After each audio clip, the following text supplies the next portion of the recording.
Afternoon, everybody.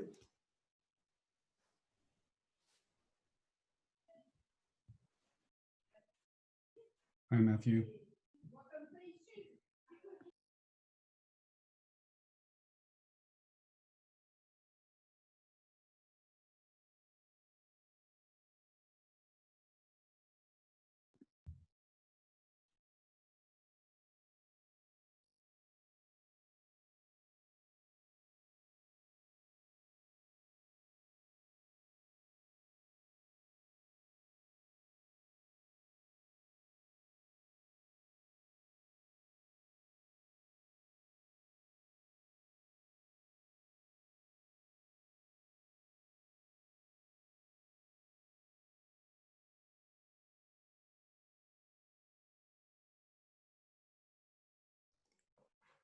Okay.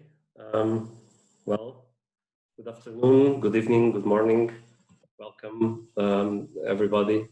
I would like to first thank you for participating in this first of our webinar series on infrastructure and public procurement responses to the COVID-19. The next one will be next week on the 4th of June, and the third one on the 19th of June. You can use the same registration link and webpage for that. The purpose behind this series of events is to work together to develop a new shared vision on how to recover from the crisis. It is a space where participants will be able to exchange views, practices, and pose relevant questions that will help countries tackle current and latent threats. First, before starting the session, I would like to give you some housekeeping remarks, particularly related to the virtual format of the meeting. You can send questions using the webinar's chat or our social media using the hashtag #OECDinfra. The panelists are invited to use the raise hands button available in the Zoom, and the moderator will then call on you following the order of the hands raised. And you are also invited to keep the discussion lively and to the point, as usual. And the meeting will be recorded. We expect this session to last for 1 hour and 30 minutes. And we will start by opening remarks from Mr. János Bertok, the Acting Director of the Public Governance Directorate at OECD, and from Mr. Gabriele Pasquini, the Chair of the Network of Senior Infrastructure and PPP Officials, also at OECD. The webinar will follow a panel structure, so each speaker is expected to deliver a 5-minute presentation and followed by a number of guided interventions to address the questions to each panelist. In the last segment of the webinar, the panelists will be able to answer a set of questions from the audience that will be presented to them. And then we will have closing remarks from Mr. John Ivel, the chair of the Working Party of the Leading Practitioners on Public Procurement, that is joining us from far away from New Zealand, already very late at night. Thank you, John. So without further ado, I would like to invite János Bertok, the Acting Director of Public Governance, to offer some introductory remarks and set the scene for the webinar. János, the floor is yours. Thank you so much, and welcome to this first virtual session of the infrastructure network. And we appreciate very much, and thank you so much for joining. We have already over 200, 220 participants from all parts of the world, including many leaders, and I'd like to specifically welcome, you mentioned Gabriele Pasquini, the chair of the OECD network of senior infrastructure and PPP officials, but also the working party of, this is the procurement leaders chaired by John Ivel from New Zealand. So this is an excellent occasion to benefit from the new technology, because the COVID crisis impacted our life, and it transformed the OECD operations. We are organizing a series of webinars in order to provide you as a platform, a global platform, to share your insights on the governance responses. We have been organizing in all areas, all types of governance responses, whether this is linked to open government, whether this is linked to innovations, or other types of public governance issues. This webinar is your platform to share your experiences and lessons learned on managing ongoing infrastructure projects. Why this is so timely? Because in a stocktaking report, we found that increasing number of countries, they are using and also planning to use infrastructure investment for economic stimulus. So there's a huge expectation in that sense because of the potential. This is the impact, potential economic impact, but not only economic impact, but also countering many of the social and also environmental, etc. Impacts. But how to do this? What type of challenges you are facing? Just to bring some insights from this stocktaking report, how you are managing trade-offs, because there's an urgency, and this urgency, on the one hand, require immediate, prompt responses for economic recovery, but at the same time, how you combine and balance with the longer term, particularly the policy objectives linked to competitiveness, productivity, or transition to the low carbon environment. And at the same time, the management of this urgency, accelerating processes, but at the same time, the coordination across levels of government. The majority of these infrastructure projects, they are delivered in a decentralized environment. So I would like to again welcome and really appreciate this sharing of insights from the front line. And at the same time, also like to encourage to visit the OECD report. And this stocktaking report provides you experiences, insights from the most recent efforts from over 24 countries. I'd like to also thank you. Many of you participated in the development of the guidance, which is providing guidance on the governance of infrastructure. And based on this collaboration and also the feedback, the Public Governance Committee approved recently the draft and agreed to transmit to the OECD Council for approval as an OECD recommendation, as an OECD instrument. I'd like to also mention that this is part of the horizontal project on sustainable infrastructure, and many of the good practices are included in a forthcoming compendium of good practice for the quality of infrastructure. So looking forward to the discussion, your insights, and thank you so much for joining. Thank you so much, Janos. Thank you for these insights. I would like now to invite Gabriele Pasquini, the chair of the Network of Senior Infrastructure and PPP officials, but also the head of the PPP and Public Utilities and Infrastructure Regulation Unit in the Presidency of the Council of Ministers in Italy. Gabriele, please. Thank you, Paolo, and thank you, Janos, and thank you to OECD for this kind invitation. I'm very proud to be here today. Let me spend some few words about the OECD work. The OECD has worked on the issues on the infrastructure's governance for over 15 years.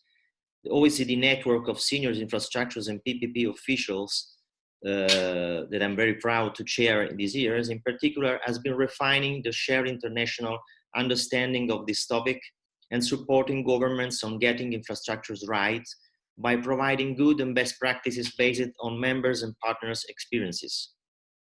Since its creation, the network has held 13 annual meetings, providing unique opportunities to share experiences and knowledge between policymakers, high-skills officials to improve the governance of infrastructures across countries.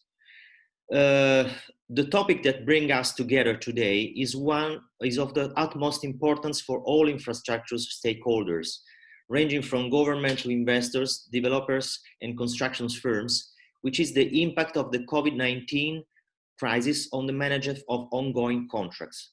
The full extent of the shock to the infrastructure sectors due to the current pandemic crisis yet to be seen.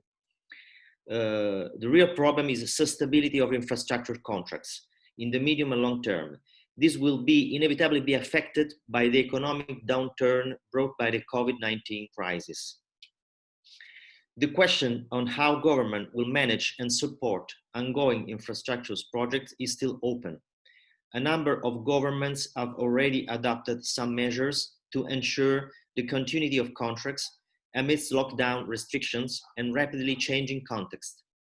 Responses across jurisdictions have been varied.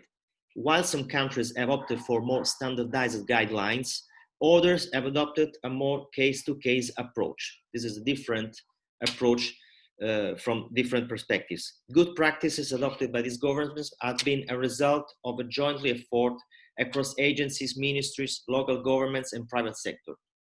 What these responses have in common is the aim to ensure the access and provision of infrastructure services to the community, strengthen confidence from investors and developers, and react as swiftly as possible to mitigate the materialization of constructive force majeure, revenue, or financial risks.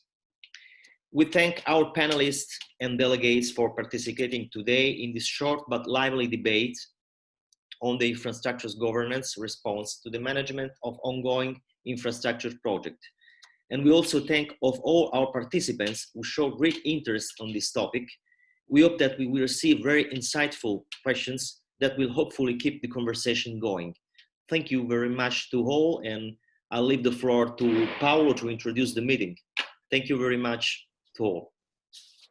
Thank you, grazie, Gabriele. I think both remarks set the scene very well for getting us into the main topic of the webinar, which is the management of ongoing infrastructure contracts and how they have been affected by the pandemic. So to moderate the discussion, I will invite Ana Maria Ruiz, a policy analyst at the Infrastructure and Public Procurement Division in the Public Governance Directorate from the OECD. Ana, please take the floor. Thank you, Paulo, and thank you, Janos and Gabriel, for your opening remarks. I think there were three main aspects of what you highlighted. The crisis was sudden, was unexpected, and it had unprecedented effects. It affected all countries, all regions, or sectors. We never had such a crisis that had an effect in all infrastructure ongoing projects at the same time and at the same scale. All countries have to react very quickly and plan, given that the circumstances were changing by the minute, by the day, by the hours. So I'm very pleased to have a great set of panelists today. We will see that countries, even though we're facing similar challenges, reacted in different ways depending on their institutional setup or the gravity and the severity of the restrictions that were imposed, on the geographical conditions. So I think it's a very interesting way to see how OECD countries had provided different strategies to it. And I'm very happy to moderate this panel today. I will introduce you to the panel. We have 5 different intervenants. Diego Morales, who is the Vice President of the Planning, Risk and Environment Unit in the National Infrastructure Agency in Colombia. He has been working with the government for over 3 years and previously worked in the Ministry of Transport as well, giving advice on planning. We will also have Matthew Bickerstaff, Deputy CEO for the Head and Project in the Infrastructure and Project Authority of the United Kingdom. He also has 25 years of experience, 20 of them also in the private sector. You will see that our panelists will be representing either the private or the public sector today, but they had experience in both of the sectors most of the time. So I'm sure we will have a very rich full discussion because of that. We will also have Pierre-Antoine Rohan, from his project director in the Mission d'appui au financement d'infrastructures FINIFRA in the Treasury in the Ministry of Finance. He also has a great experience as a lawyer and working for the private and the public sector for many years. From Japan, we will have Tetsuko Saya, which is an executive fellow overseeing construction of the Overseas and Construction Association of Japan. He also worked previously with the Cabinet Office, and it's a lawyer, as Pierre-Antoine Rohan is. And finally, we will have Salim Benzbaio, who is a Group Managing Director for Strategy and Partnerships in Longchain Group. So he will be also representing the private sector during this panel. But as many of you know, he was also directing FinInfra for a couple of years, and he was previously our chair in the Senior Infrastructure and PPP network. So I'm very excited to have you all of you today. I think we will have a very richful discussion. Please, attendees, feel free to pose your question in the chat. We will be posing to the panelists after we have a lively discussion. But before going to the presentations, what we want to see first is, what do you think about these sessions? So Gabriela, if you could help us with the polling questions, we want to hear from you. So we have prepared a couple of questions. The first one is on what do you think are the main challenges that governments are facing, and both private contractors but the private sector are facing during the crisis. You can pick a couple, feel free to tick and vote. We have construction over cost, execution delays, default bankruptcy of private contractors, economic impact on lower demand on PPPs, availability and access to finance, and safety and security. Please vote. Don't worry, we might change your mind. We will let the speakers go back to this, so please feel free to choose as much as possible right now. We have 30%, so we will give a couple of more minutes so all attendees can participate.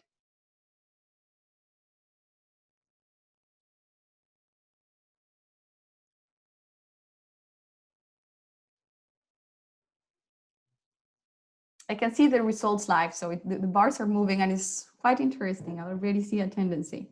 We'll keep a couple of seconds more. At least we reach 70%, and then we will close the polls.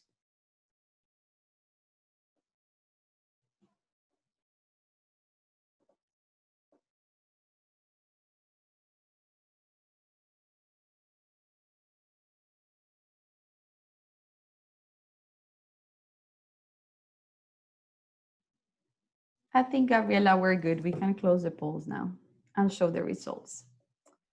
So it's quite interesting. I think it's some of what we were expecting. Clearly, execution delays has been a major issue in most countries, and I think that's the first thing that we see. But also the economic impact of lower demand. Definitely concessions, PPPs that are financed through users' payments are going to be highly impacted, and we need to see how countries will solve these particular issues with the ongoing contracts. But also construction overcost, and surprisingly, default bankruptcy of private contractors, 40% of people highlighted.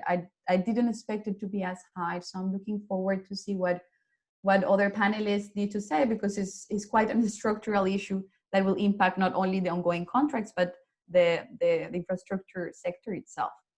And now we will have a second question that is even more interesting. Gabriela, if you could please share it with us, which is about the strategies. So we have these challenges. How are governments solving it? What are the specific solutions that we came across with? We have a couple of options, starting from general guidelines applicable to affected contracts, methodologies for contract renegotiation, application of force majeure clauses. We have seen a lot of debate in the news about it, temporary reallocation of risk, some sort of contract waivers in terms of payments and potential delays in the execution of the contract, ongoing dialogues between public authorities, national, local, and different stakeholders, of course, private contractors, but also financing agencies, and specific dispute resolution mechanisms. As you did in the previous one, you can choose more than one, so feel free to vote. And we will wait until we have 70% again. You will see that most of these, we will come back to most of these strategies during the presentations, and we will be able to see if our panelists agree that these are the best strategies, or perhaps we have some new ones? Couple more minutes.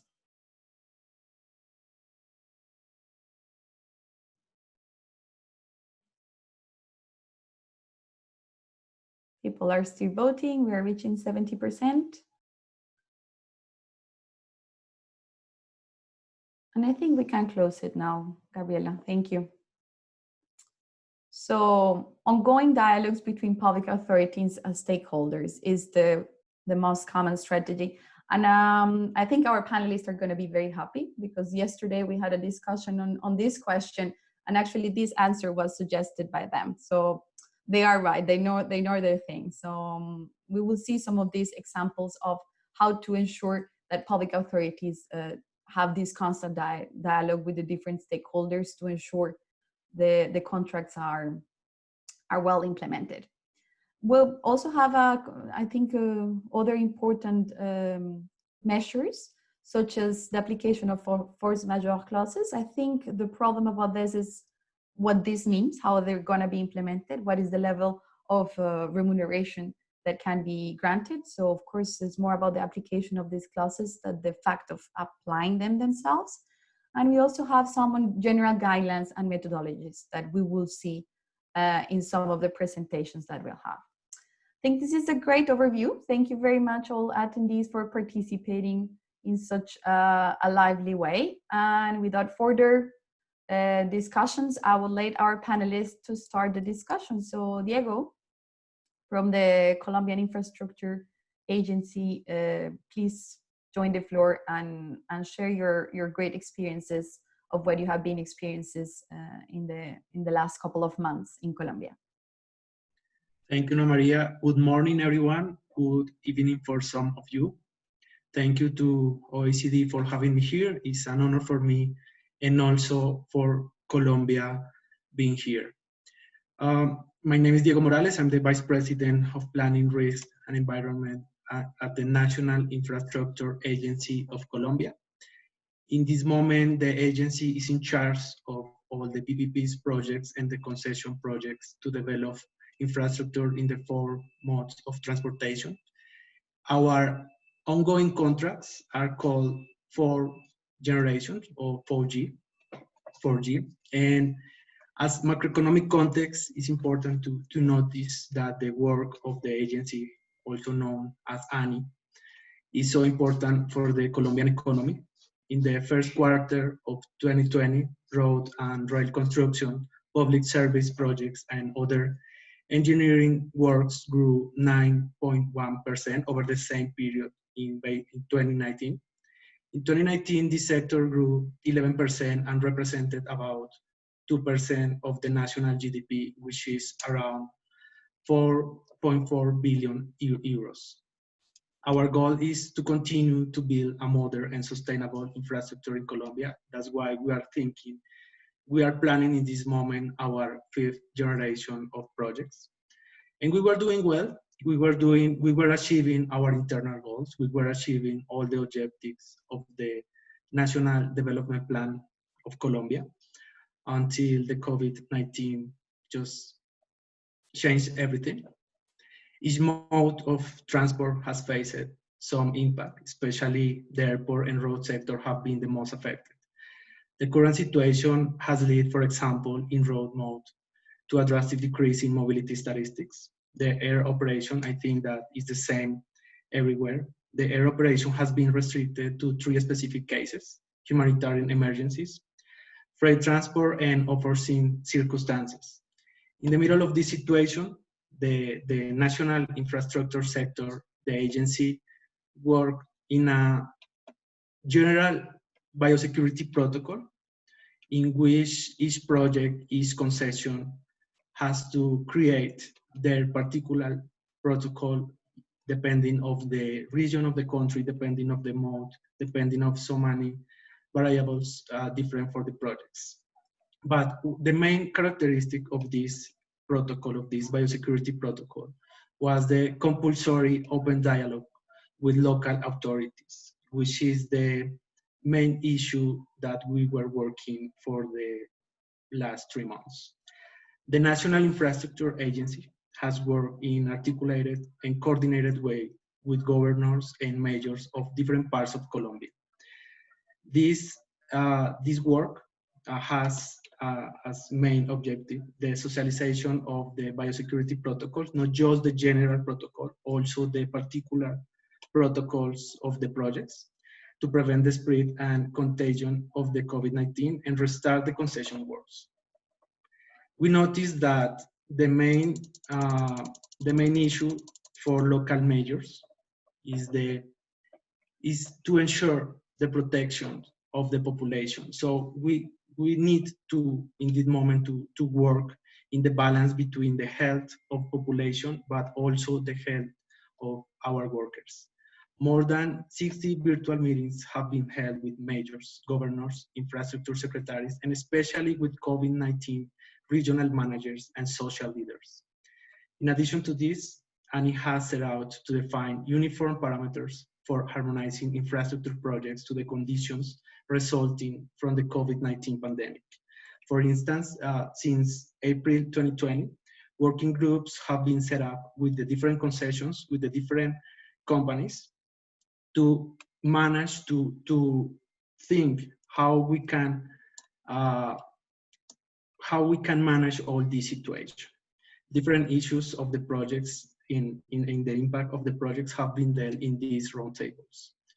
In order to ensure all these open dialogues with the communities, with the local majors, and also with the private sector, different entities of control has been present also in this dialogue. For example, the Contraloría General de la República, which is the general attorney, the general ombudsman of Colombia, has been present in some of these dialogues, and all this institution has been supporting this work of these last months. The suspension of works affects the construction periods, the periods of equity contributions, and different indicators for the remuneration calculation. In this case, for airports, concessions, the transaction restriction has also sustainability affected their liquidity. But after all this work, and currently, nowadays we have 48 projects that have been reactivated, and specifically 40,000 jobs have been reactivated. This is almost the 70% of the works that we had before the coronavirus crisis.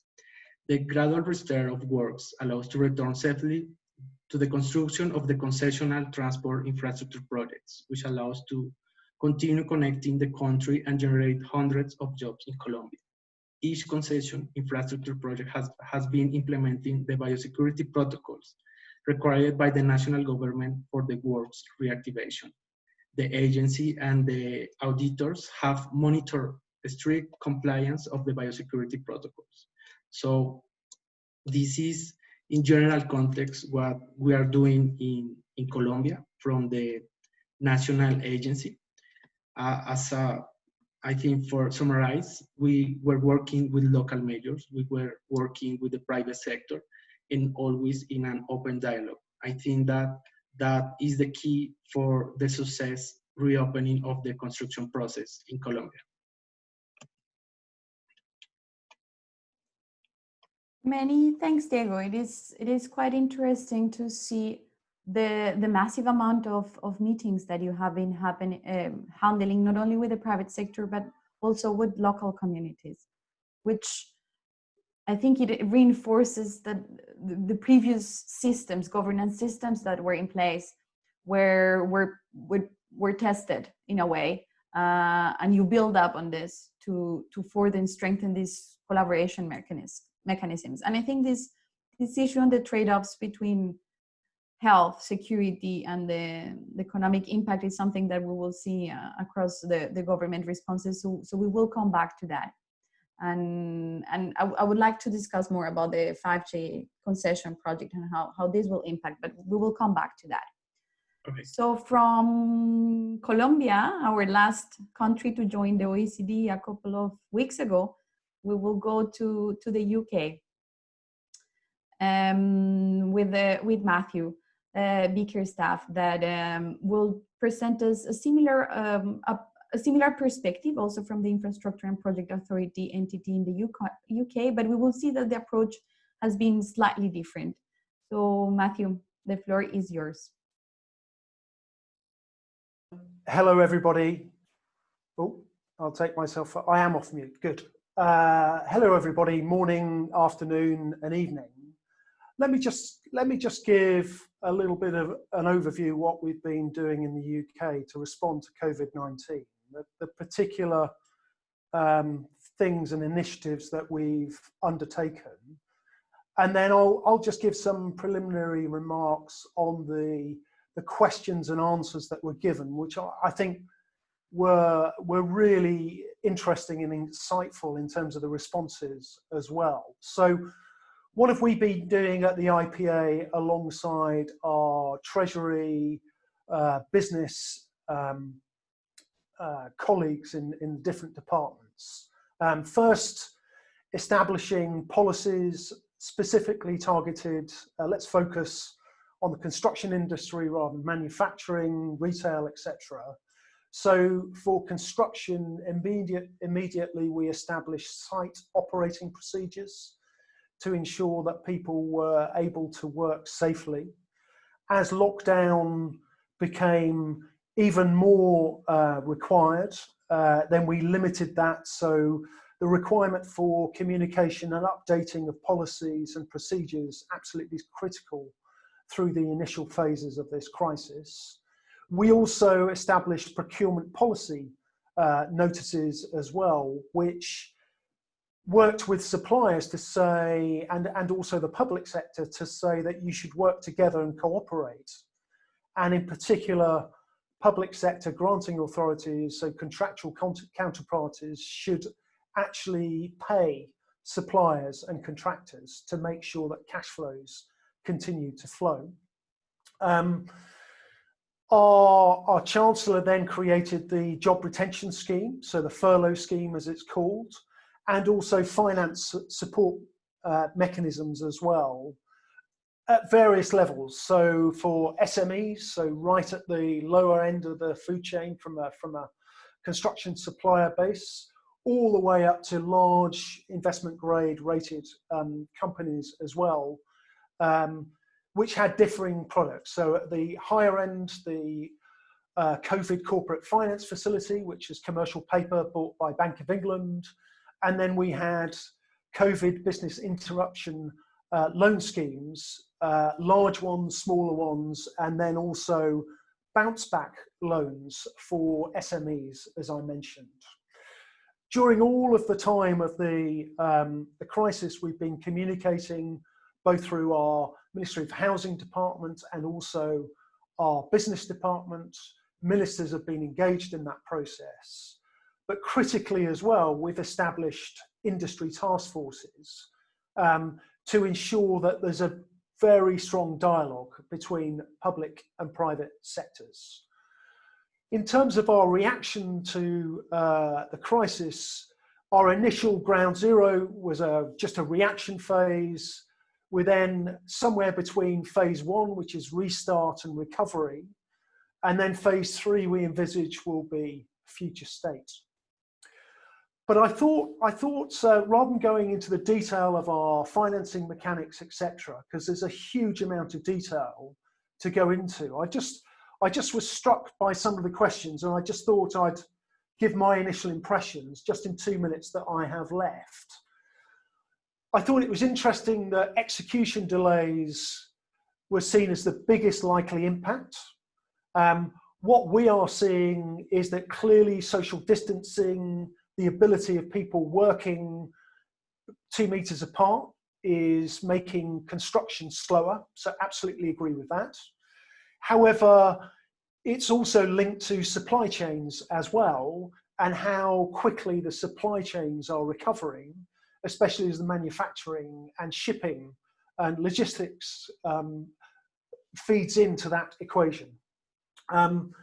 Bankruptcy of contractors, which I think was third, is inevitably a concern.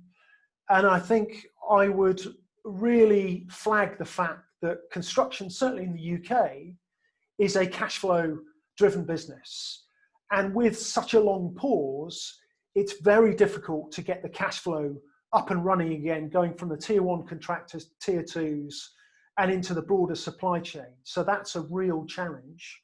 And I come back then on the second question to really agree with the point that public and private sectors, whether it's through trade bodies, whether it's directly with companies, definitely need to work together to focus on the bounce back out of this crisis. I think we should make sure that we don't get into detailed negotiations around force majeure clauses, the contractual arrangements. That will come at some time, possibly. But to date, certainly the advice we've been giving to construction and also our PPP and PFI market is that let's focus on making sure that contracts work, services are provided, and let's worry about the contractual details later. So I think that's what I wanted to say before the questioning starts. Thank you, Anna. Many thanks, Matthew. I think it's quite interesting to see that I think by now we have identified the main challenges quite well. I think I agree with the audience in terms of these critical issues, as you said. And also the fact that the infrastructure sector it's one of the main drivers of the economy. So everything that happens will have a big impact in the short term, but it also has a main role in the recovery phase, as you said. So I think we are in this in the middle moment, let's say stage 2, if you want to say. We already identified the challenges. We started to manage the immediate issues in terms of safety, in terms of the delays that they will have. We will discuss about the financial implications in the future, but I think we are about in the process to say what would this imply for the future. And that's how we are setting these sets of webinars. Now today we want to focus on the management of contracts by thinking of like how this will impact the way we look at infrastructure in the future. So I think this is quite topical at the moment, and I will come back to you with some questions on how you perceive that. But let's move to Paris. Let's come back to Paris, where all the OECD staff is, and let's see what they have been doing, which it's quite a different approach with what we have seen from Colombia and the UK. Especially I think it's less centralized, and France has had a more case-by-case approach. So it will be interesting to see why that has been the approach and what are the upper sides and downsides of such an approach. So Pierre-Antoine, please go ahead. Right, thank you all for having me here. First, I need to declare a bias. I'm a lawyer, and I will approach this topic from a lawyer point of view, sadly. And from there, we'll try to elaborate a little bit about what it means for a PPP or a concession holder. I guess a good starting point is to present the French approach of the topic, is to say that there were very few and limited amendments of public procurement regulations to deal with COVID-19. And actually none of them are overriding over existing contracts. So for instance, the government issued an order saying essentially that it allows essentially not to levy liquidated damages, to suspend payment if the concessionaire owes some money to the public authority, and to prevent a termination for default. Okay, so that's voila, that's pretty much it. All it does, it creates an optional and temporary relief event that operates in parallel of the contract. And of course, you get that it's not very favorable for a PPP or concession holder because that doesn't address the key points such as loss of revenue, loss of profit, construction over costs, of course. So why can't we have a general overriding statutory provision? And I guess here the answer is twofold. The first one, it's actually difficult to determine where and when CV-19 affects a contract, and to determine a general solution from that.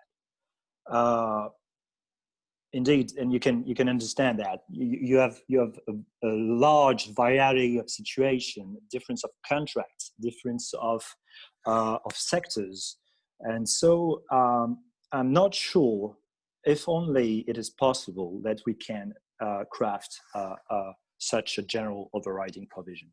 The second point is that under French law we have some very consistent theories to deal with changes of circumstances, and the key feature of French administrative law is that a contractor has a right to see its contract rebalanced in case of unforeseen event. So that brings me to think that it's essentially a matter of quantum, and to determine the compensable damage suffered by the contractor. And there's it's not a legal question anymore. It's a question about how fast can we go to settle all this. How can we bolster the negotiation between the parties? And that's why for instance, at FININFRA, we are being redeployed into a help desk that will assist public entities dealing with negotiations. And of course, from that, we will provide guidance and help them navigating into all that. Well, that's pretty much all I want to say for now, and I will spare some time for the questions. Thank you very much. It's good to have also the lawyer point of view. I'm myself a lawyer, and I know that many people in the audience are lawyers as well, and are wondering what's going to happen in the upcoming future. And it's true that the legal system is there, but the way it's going to be applied is still to be unseen, because it's unprecedented, as we said. But let's move to our private sector participants at the moment and change a bit of how they perceive the crisis from Japan all the way to the UK. So let's start with Setsuko. The floor is yours. Hi, thank you very much. Thank you, Anna Maria, for having me here, and thank you very much for all the participants today. I'm Setsuko from the Overseas Construction Association of Japan. It is an association of construction companies in Japan which are willing to work overseas market, especially Asia, Africa, and Europe and American continents. So I'm representing the private sector, but since I'm originally I'm from the government Ministry of Infrastructure, so I can be, my hat is kind of both sides. But for today, I'm representing the private sector. Could you please go on to my first slide? First, I'd like to explain the situation in Japan. And next, I will discuss about the foreign markets. First, this chart shows the percentage of construction sites closed due to the COVID-19 in Japan.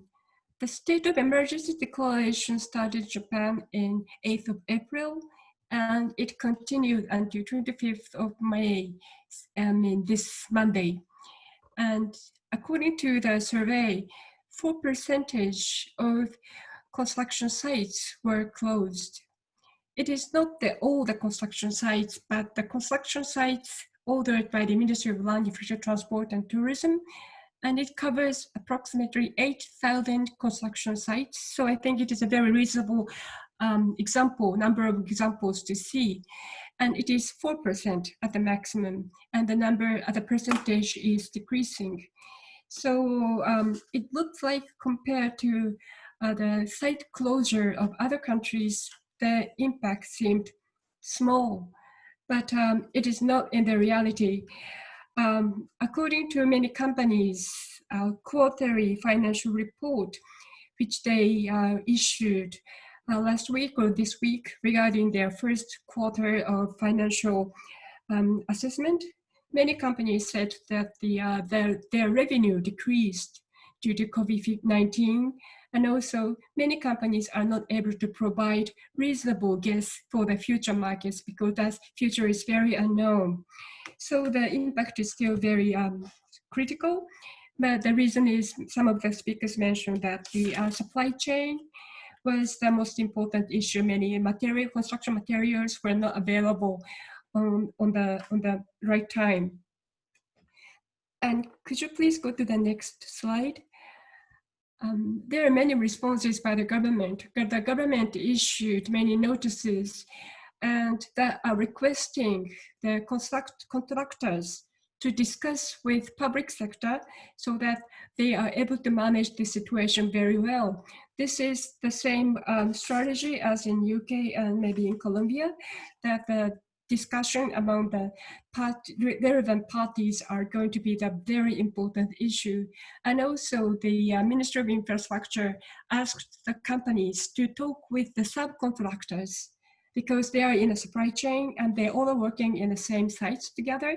So their relationship has to be properly maintained. Those are very important notices, and also government issued guidelines how to work safely in construction sites, and also some supplemental budget that which was the program focused on the construction sector was a digital transformation for the industry itself. I don't have slides about the foreign markets, but I just like to share what is happening in outside of Japan. The situation is more critical, more compared to the situation in Japan in foreign countries. I mean, my foreign country means the countries in Africa and Asian region. The main reason is the access to construction sites were more limited in those countries because in Japan, it was not a lockdown. It was encouragement by the government not to go out. But the construction workers and also infrastructure operators were counted as essential workers, and their works were said they have to maintain their operation even though it is emergency declaration because their work are indispensable to maintain health of people. So it is not the same as in foreign countries. And immigration restriction existed and they are still active, including Japan. So the access to the country itself was very difficult. So, but many companies are still not able to figure out the magnitude of impact itself. They are in the middle of the change. So I asked many companies about their situation, but they are now in a very difficult time how to manage this transition. There are many challenges, of course, as we discussed, and some colleagues and also the question from the chat also mentioned about the force majeure. This is a first step that has to be considered whether this case could be applicable as a force majeure or not. But even though it was regarded as force majeure, it doesn't solve everything.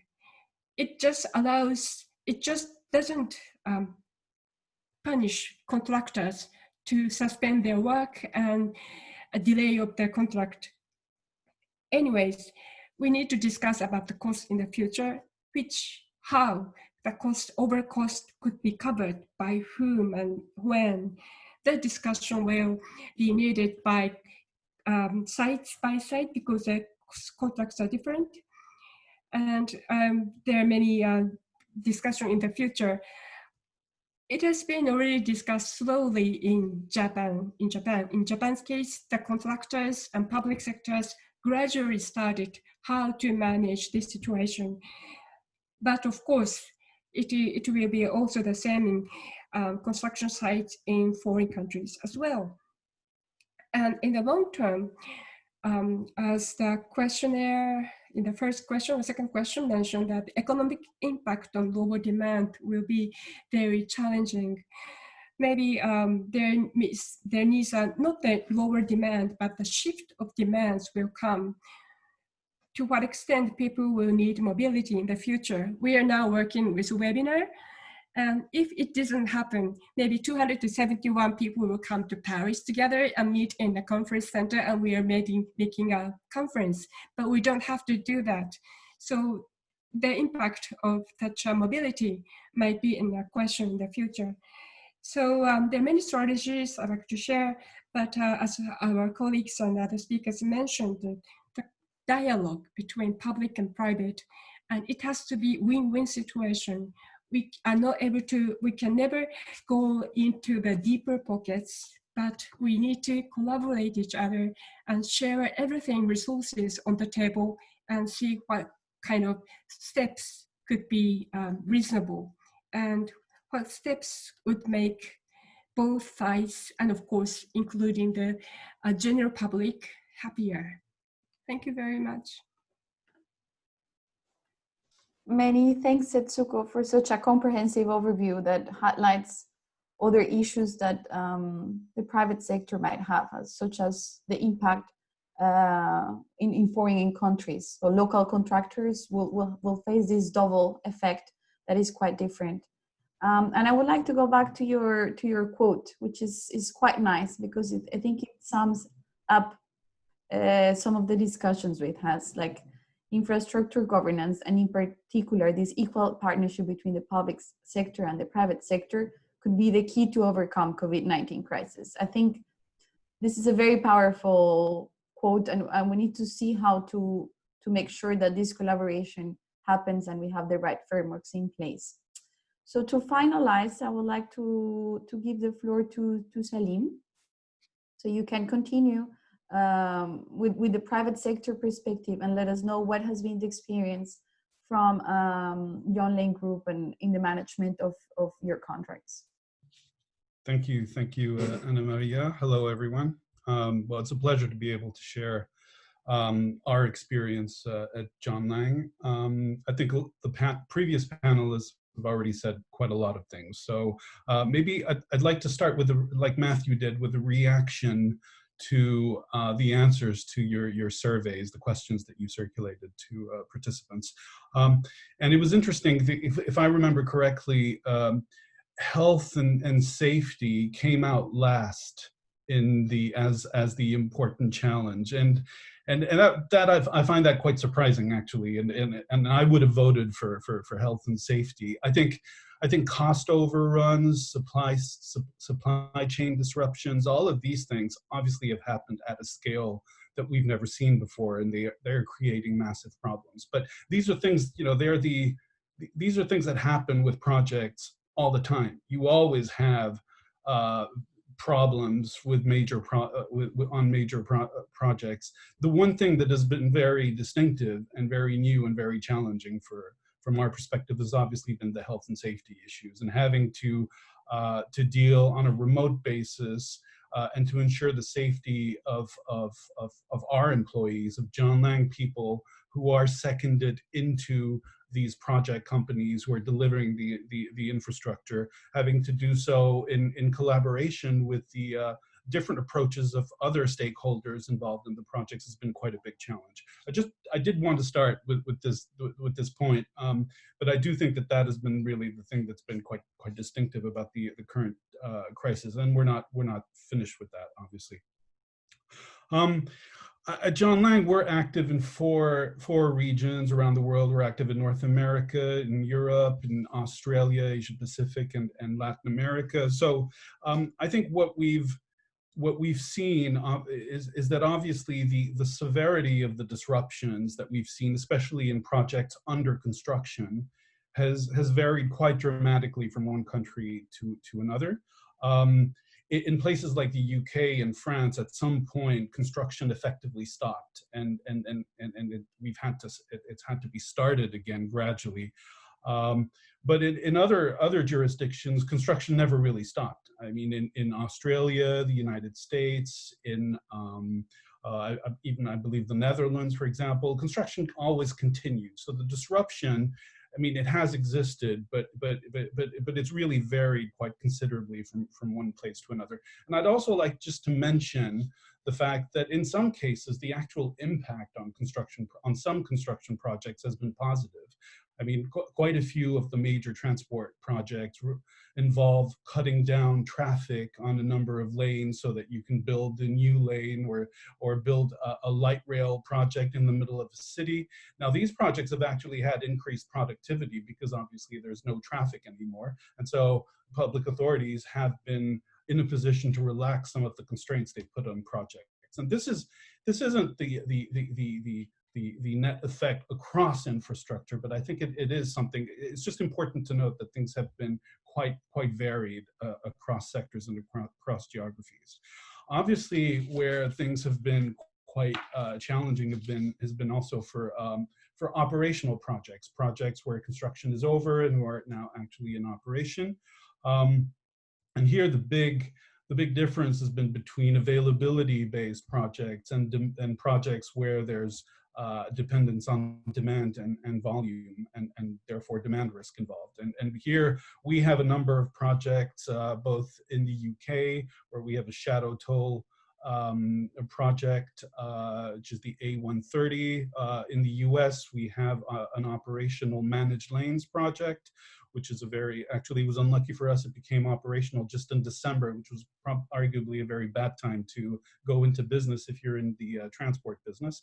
But, and here, obviously, we've seen dramatic declines in traffic, and this has been a great challenge. I would point out that one thing that I don't believe has been completely mentioned today is I don't think we're at the end of this. And I'm not just talking about this potentially a second wave of the pandemic breaking out. I think that we still need to understand where demand is going to land in the demand risk project on a long-term basis. I think there's a lot of uncertainty there. So it's still very early to start, counting scores and deciding what types of compensation are going to be required, because I think we haven't seen the full effect of this. And another area we haven't seen the full effect of this is the supply chains. Effectively, what we've seen in a number of countries, that supply chains have held up quite well. But I think but mainly because we've been able to work on stocks of materials and parts.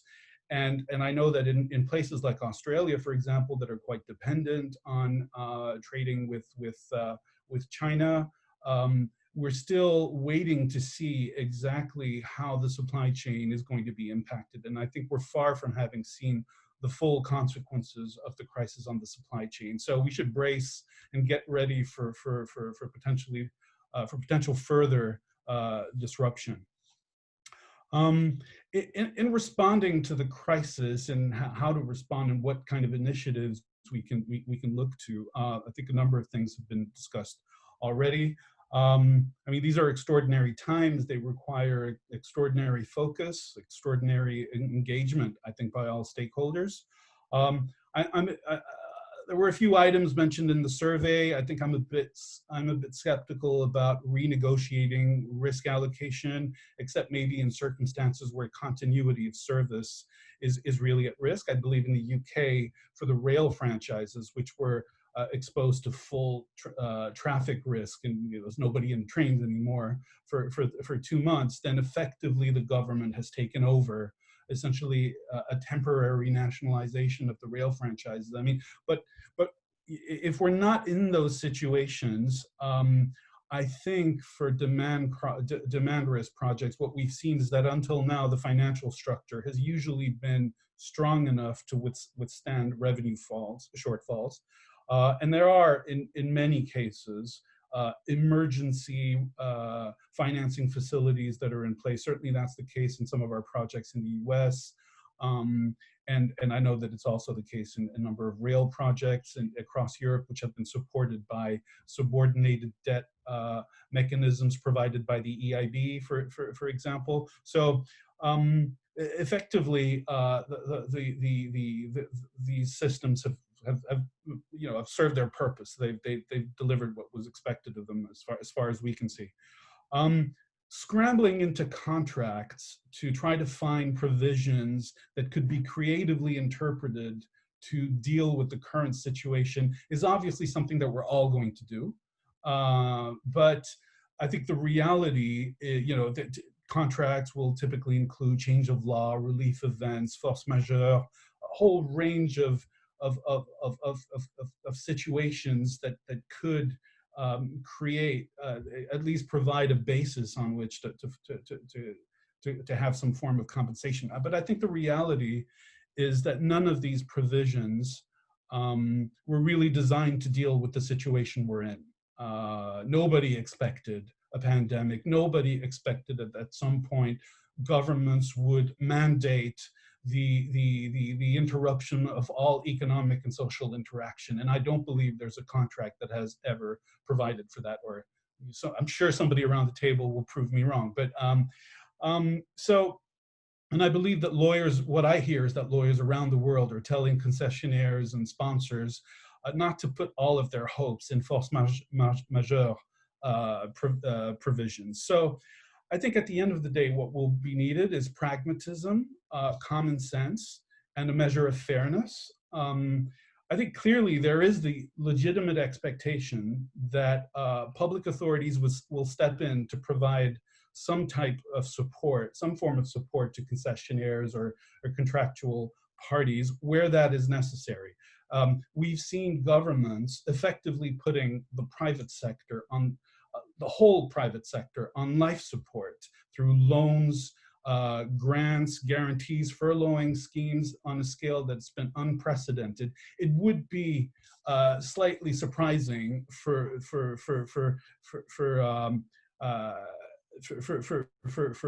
partners who have a contractual relationship with governments or with public authorities to have a less favorable treatment. In return, I think it's only fair that the private sector be expected to make its very best efforts to ensure continuity of service, and that performance levels are maintained as far as possible. I think effectively that's the sort of philosophy that was embedded in the IPAs, the Infrastructure and Project Authority in the UK, the guidance that IPA published a few weeks ago. I think that's the spirit, that's the philosophy that lies behind it, and I think that's what we need to get through the crisis. And I think importantly, we shouldn't wait to have these discussions to solve the problems. I'll just give one example. It's not the most important thing, but I do think it's the sort of thing that the sort of behavior that we need to see. We are investors in one of the Denver commuter rail projects in the United States. And here, obviously one of the important things that needed to be done was to enhance the level of cleaning of trains. We didn't wait to find an agreement with the public authority on who would pay for this. We just did it. And in the end, we found an agreement on compensation. And I think to do that, you need dialogue and you need trust. And at the end of the day, that's how we'll get through it. Many thanks, Salim, and thank you for all the speakers. I think we had 30 minutes of very insightful discussion. We went all the way through force majeure and the impact, how to apply it, should we rely it or not, what is the main impact of the crisis, what are the potential solutions. We had a legal perspective, a private sector perspective, and I wish we could stay here the entire afternoon. I have a lot of questions to ask, but I want to invite also attendees. We have over 300 attendees participating. We already received a couple of questions, but please feel free to use the chat, and I will try to communicate as many questions as possible. Before going to that, I would like to start with a bit of a provocative question, because actually I think from all the COVID panels that I have been, I think this one is very positive, and there is a lot of collaboration, a lot of ongoing discussion, and a lot of opportunities, which I highly appreciate. But I'm gonna wear the devil's hat and also see the news and realize that, well, there is not that much collaboration, let's say. For example, between the national and the local level. What we have seen is, just to take a couple of examples, in Colombia, the national government was being a bit more lax with the restrictions, while the local government was pushing for more hard restrictions. The same in the UK. So at the political level, there has been a lot of debate on how to manage the crisis. And of course, this has an impact on the effect on infrastructure projects. So I wanted to hear your views on this, and what's the role on your different agencies in dealing with this sometimes cross messages between the national and the local level. And perhaps Matthew could give us a couple of insights on how that happened in the UK.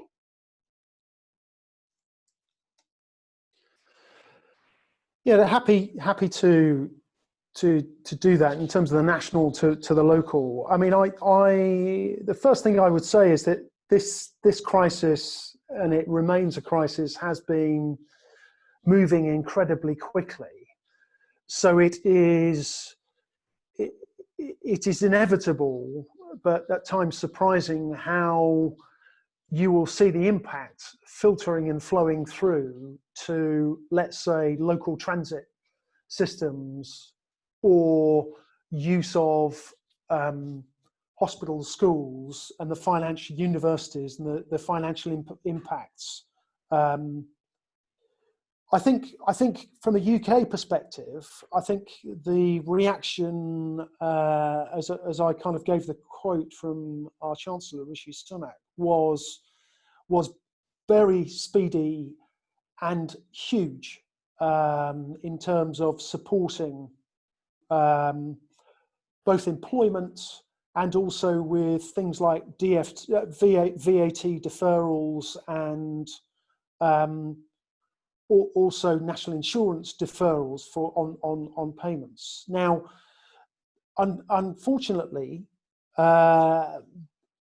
everybody's been affected, and therefore the line of, and this is companies, local authorities, cities, and also regional governments, have been affected in almost unimaginable ways. Certainly in January of this year. Now, that does mean that some issues need some time to be thought through. And I think the specific issue about what the recovery curve line and what the gradient of that is, I think we all don't expect a V-shaped recovery, but whatever recovery is envisaged, which will drive financial impacts and also the ability to get the economy moving again, and therefore will reduce the support packages that are in place. That is the real difficult thing, which requires, again, that constant dialogue, not just between public and private sector, but public, central to regional government, but also a very patient understanding about how this thing will evolve over time. Thank you, Matthew. And I think that leads to my next question, which is, we have seen in the news that infrastructure will play a major role in the recovery phase. It's been announced in many countries. So we will somehow invest more and use infrastructure to start the recovery of the economy. But we also see that both the public sector and the private sector has been hugely impacted in the ongoing contracts. So we need to plan under very uncertain conditions. So how is this massive new package of investment that we are looking for, if we know that some of the basics that we were operating within are not that clear anymore? And perhaps, Diego, since you mentioned that you had this 5G concession plan already in place, I wanted to ask you, how are you revising this plan vis-a-vis what you have seen with the crisis, and also with these discussions that you're having with the private sector within the current contracts, how this will imply the way you are planning these 5 generation of concessions in Colombia. Okay. If any other panelists would like to, just remember to raise your hand and I will let you speak.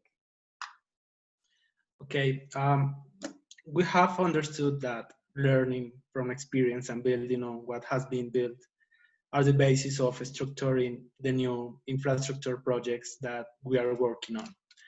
When we were thinking in 5G, the 5G program will be based on institutional sustainability, application of standards of governance and interinstitutional cooperation. Also, we were thinking in financial conditions and environmental conditions and social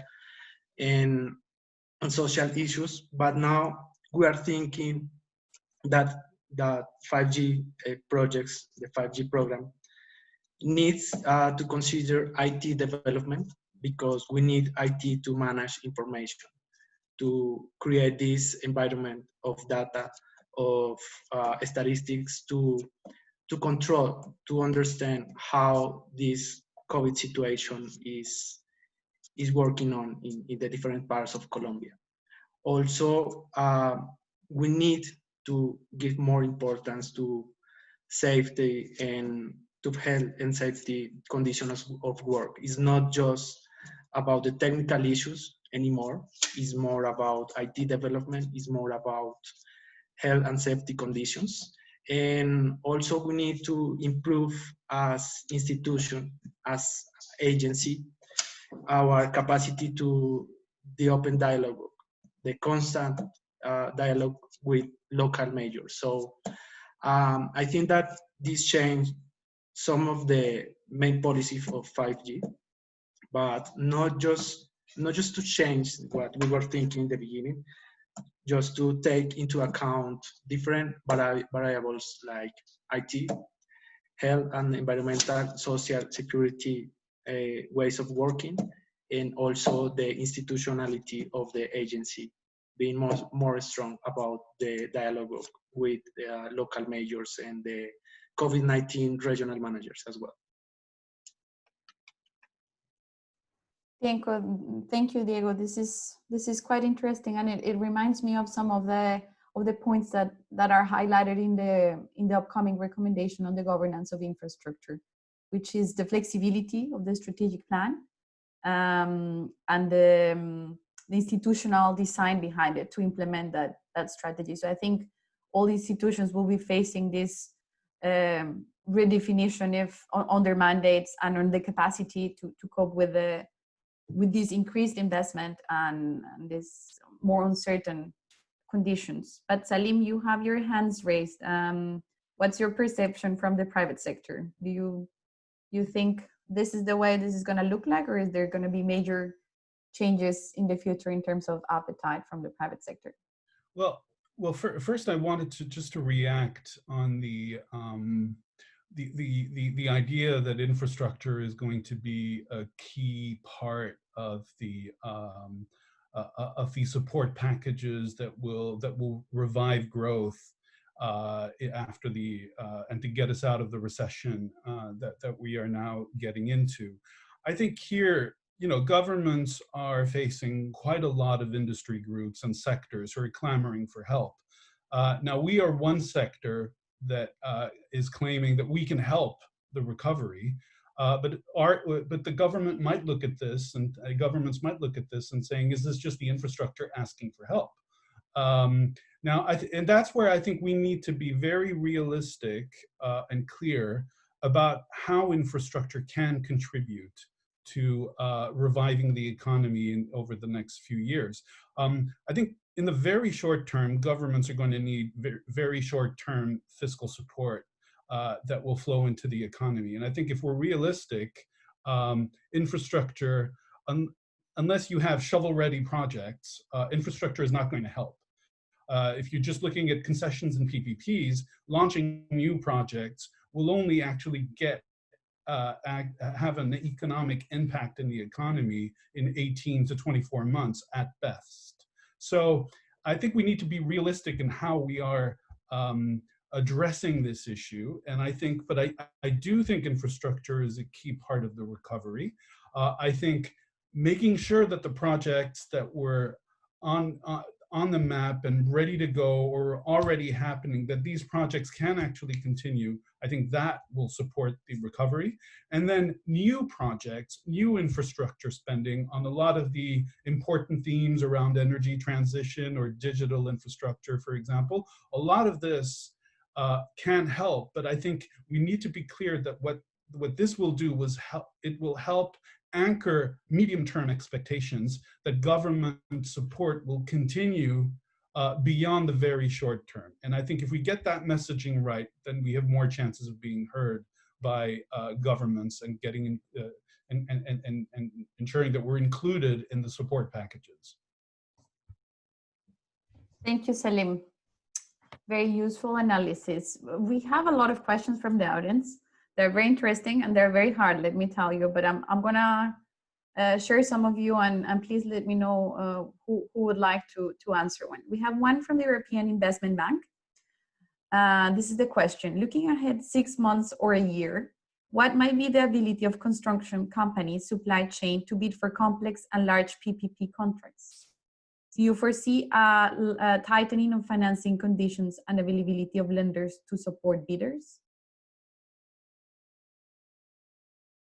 Any candidate? I see Matthew would like to talk. Go ahead, Matthew. Yeah, just very quickly. I mean, I think if one's looking in the classical design, build, finance, operate, so fixed price, date certain contracts, I think it will be challenging for some contractors who are financially impacted by the crisis. But I actually think there will be a change in the way we contract for infrastructure, and therefore the debate might be more around some of the points that Salim was just making. If there is a productivity lag effect anyway, where do we start first, which is going to give the biggest boost in productivity? And is it going to be more alliance contracting and reliance upon things like modern methods of construction so that we do get real productivity gains? So I think this kind of classic idea of classic construction infrastructure, we might be more focused initially on, yes, ultra-fast broadband, 5G, net zero 2050. So we've not talked about the environment, but I think we can't deny that one of the beneficial impacts of this crisis has been the positive impact upon the crisis. And hopefully, given the momentum that's behind that, we'll see that ball continue to be pushed ahead in the focusing of infrastructure spend over the coming years. Thank you, Matthew. I think this other question also relates to rethinking the role of government. And this one was posed by the European Union. Faced with risk for the foreseeable future, should governments take a more active role in financing, overseeing, and implementing projects? It is a very, we could even think philosophical discussion, but I think we at least in the senior infrastructure and PPP officials, this is coming more and more on what is the role of the state and how the collaboration with the private sector should look like in the future. And I think the COVID crisis had put that up front. So maybe it's the moment to pose these philosophical questions. Anyone would like to discuss about it? Setsuko, please go ahead.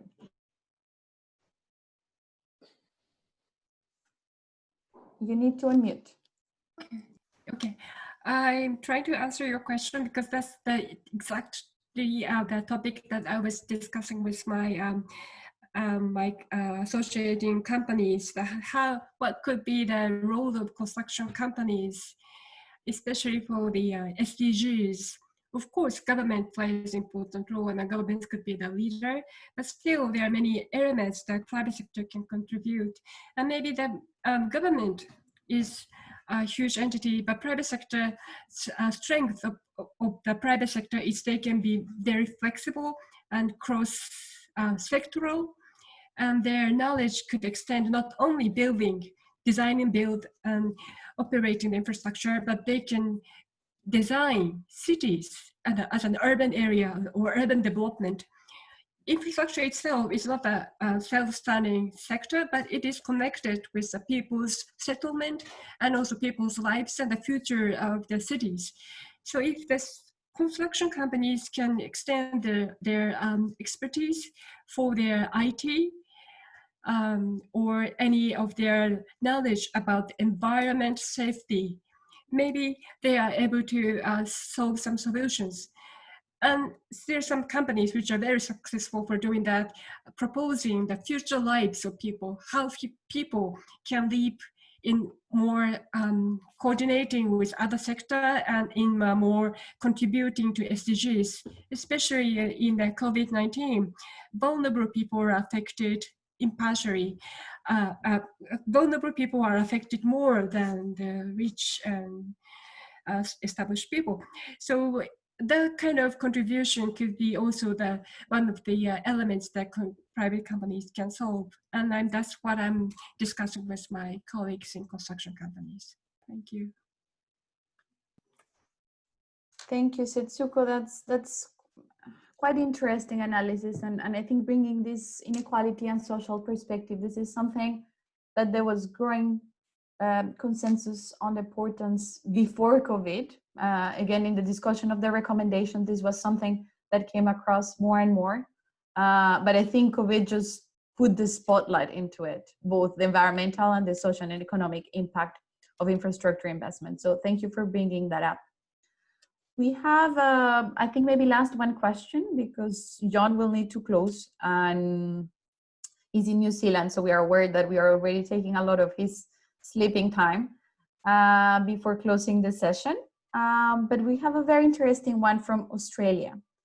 And their question is like, we are now witnessing the diminishing of what was typically adversarial behavior between the project stakeholders. So we see that during the pandemic, there is this sense of we need to work together. How can we maintain this better practice post-COVID-19 and avoid falling back into a deconstructive behavior that we have seen in the past? Like how to use this momentum and build from that consensus towards the future. Anyone of our panelists would like to intervene on that one? Okay, Matthew, go ahead.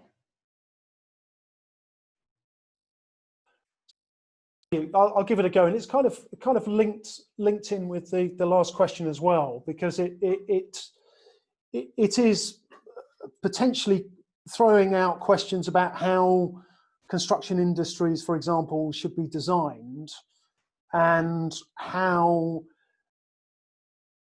both government and the private sector should be investing in productivity measures, training, different methods of construction, different methods of contracting, different risk allocations to actually achieve perhaps not an adversarial contractual relationship, but a more aligned,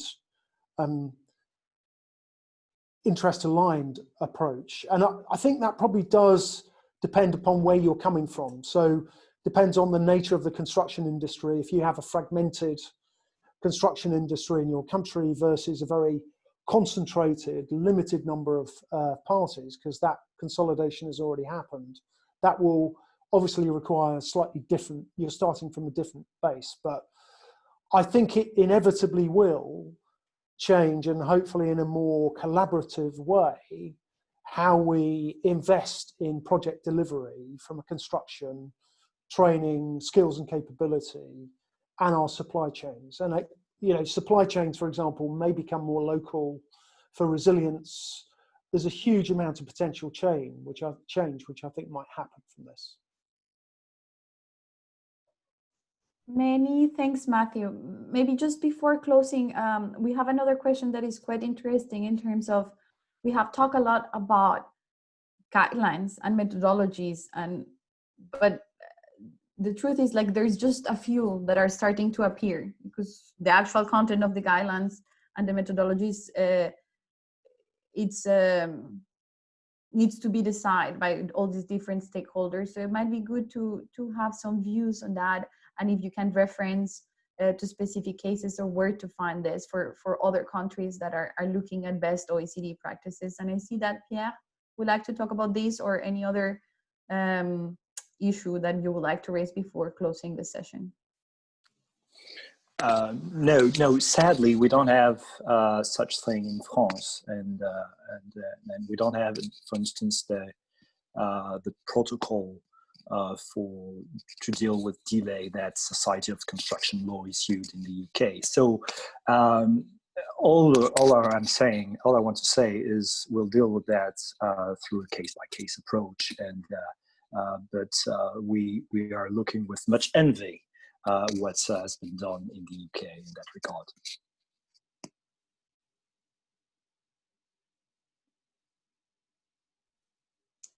Well, thank you very much. In any case, we will, we have online community where we discuss with our OECD senior infrastructure officials. So all the senior officials that are attending this meeting, please feel free to join this community portal and put your questions or good examples there. We will share summary of the meeting as well with some of the main discussions we had, and we will follow closely the guidelines and methodologies that all the different countries are preparing. Also, this is just the first webinar, as we said, and we will have a couple of extra more, but I will let Paulo and John to explain you a bit more about it. And thank you very much. It's been a wonderful discussion. I truly enjoy it, and I'm sure our attendees also found it very useful. Thank you again. Thank you so much, Anna, and the panelists. I think we had a terrific debate and very interesting. We could have continued for some more hours, I would say, but we are still, as you said in the beginning, of this long journey to a new normal, and to show the resilience and to demonstrate how strong the infrastructure and public procurement communities are, I would like to invite John Ivell from New Zealand to give the closing remarks. It's already very late in New Zealand, but John has been with us since the beginning. And also to pave the way for the next week's webinar on the public procurement responses. Remember, on the 4th of June, we will have a discussion on how public procurement authorities and contracting authorities are dealing with the pandemic. So John, the floor is yours. Thanks, Paula. Thanks, Janos and the OECD team for allowing me to provide some brief closing remarks. I'd also like to sincerely thank all the people, the panelists and that have contributed, the participants that have contributed to what has been a useful and constructive debate or discussion. These are very strange times that we're all operating in, and the citizens that we represent want and in fact demand solutions that are fit for purpose, agile, and provide public value. We've heard a lot about the allocation of risks between public and private sector, but the crisis also reminded us that infrastructure and public services are for the public, citizens such as you and I, and the likely future conversations about risk sharing shouldn't take place at the expense of citizens.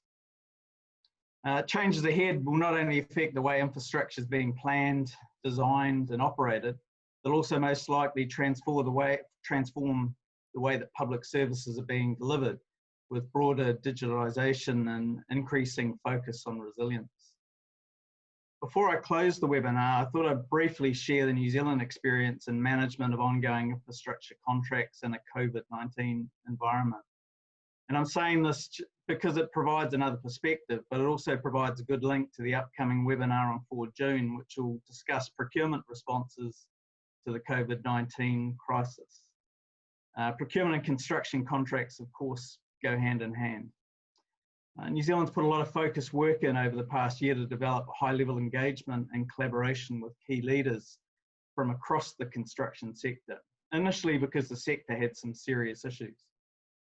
When COVID struck, we were immediately able to leverage those commercial relationships and work with the sector to understand their issues during the first week of the crisis and land on a fair position that would lead to a consistent approach across government. It's shown us how much can be achieved at rapid speed if you can quickly get key people together, even working virtually with a good attitude and the objective of achieving a collaborative outcome for the benefit of citizens, and ensuring cash flow and fair treatment of suppliers for in-flight government projects was one of our first priorities at the announcement of our lockdown and the associated closure of construction sites. We looked at the examples of Canada and the UK, as well as leaning on OECD perspectives to establish a fair position for government contracts, namely that this event meant contractors were entitled to be paid for actual costs resulting from the lockdown. We then sought to use government's position to set an example for the private sector projects. Government showed leadership working and collaborating with industry rather than taking a combative approach. And our attention is now turning to how we can rapidly mobilise projects and find shovel-ready projects to stimulate the economy. There's still some capacity constraints within the sector, so in truth, there's still a lot of value for the sector in maintaining existing projects and keeping the cash flowing. But given the fragility of the sector, long and costly procurement processes are the last thing that businesses need. So we must take the opportunity to reimagine how we approach the market and remove red tape. New Zealand's looking to use this as an opportunity to fast track the transition to a construction infrastructure sector of the future, one that's sustainable, healthy, productive, and has capable and resilient firms and workers. Government procurement has a huge role in enabling us to deliver this. Now, the upcoming webinar on the 4th of June discussing the procurement response to COVID-19 crisis will certainly echo some of the insights we heard about today. And I hope you join us because I think it'll be an exciting event. There'll be lots of good discussion and dialogue. And hopefully it might be at a better time for New Zealand. I started this webinar yesterday and it's still now very early in the morning, but I wish you all well. I hope you've enjoyed the event, and my thanks once again to the OECD for this great initiative of putting it on. And I look forward to the next couple of the series. Thank you very much. Thank you so much, John. Highly appreciate your views and your insights into New Zealand. Thank you for staying with us throughout from yesterday to today. As said, we will have the next webinar on the 4th of June. It will be at 9:30 Central European Time, so I would say a more convenient time for you as well. So, and the next one, the following one after this one will be on the 19th of June on strategic planning. So we will go back to infrastructure. And I think we have a lot of good things to discuss and a lot of interesting topics to share with you also from OECD practices. And I would like to thank the panelists, János and Gabriele, for staying with us throughout the webinar. And I would like to invite you to visit the OECD COVID-19 Hub, where you can find the stock-taking report that was mentioned by János earlier on. And also, we would appreciate if you could share the feedback from this event with us, that we could take some lessons also to improve our knowledge sharing. So thanks to all of you. Good afternoon, good evening, or good morning, wherever you are, and stay safe and see you next week. Thank you so much. Thanks so much. Bye-bye.